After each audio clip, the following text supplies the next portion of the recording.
बिस्मिल्लाहिर्रहमानिर्रहीम। अस्सलाम वालेकुम। बिस्मिल्लाहिर्रहमानिर्रहीम। मेरे तमाम देखने वालों को अस्सलाम वालेकुम।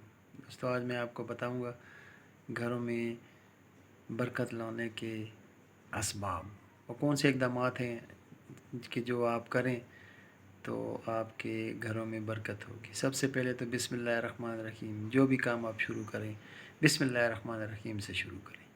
नंबर दूसरे पे ज़िक्र इलाही का एहतमाम ज़रूर करें। ज़िक्र इलाही से दिलों को सुकून मिलता है। दिलों का सुकून ज़िक्र इलाही से है। वक्त पर नमाज अदा करें, ठीक है।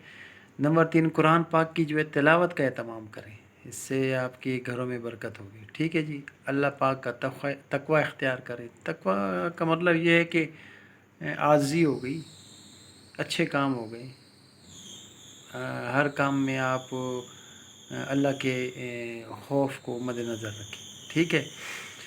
खाना जो है ना घरों में इकट्ठे होकर खाया करें, इससे घर में बरकत पैदा होती है, ठीक है जी। रिज़्क़ की तलाश में आप लोग सुबह जल्दी निकल जाया करें, इससे भी घर में बरकत होती है। अल्लाह पे तवक्कुल करना सीख लें। देखिए, परिंदे जो है ना वो अशरफुल मखलूक़ात तो नहीं है, परिंदे अशरफुल मखलूक़ात नहीं है, लेकिन वो अल्लाह के ऊपर तवक्कुल करते। तो अल्लाह के ऊपर ऐसा तवक्कुल करें जैसा तवक्कुल करने का हक़ है। जब भी आप ख़रीद व फ़रोख्त करें ईमानदारी से करें, घरों में बरकत होगी। अब देखें कितने आसान आसान तरीके हैं, रोज़मर्रा ज़िंदगी आम आराम से आप लोग ये काम कर सकते हैं और आपके घर में बरकत होगी। माली सदका जो है वो कभी दिया करें। आपके इर्द गिर्द देखें, अपने पड़ोस में देखें, कोई गरीब है, जो कोई सफ़ेद पोश है, जो हाथ नहीं फैला सकता है, उसको उसकी मदद ज़रूर कर दिया करें, इससे भी घर में बरकत पैदा होती है।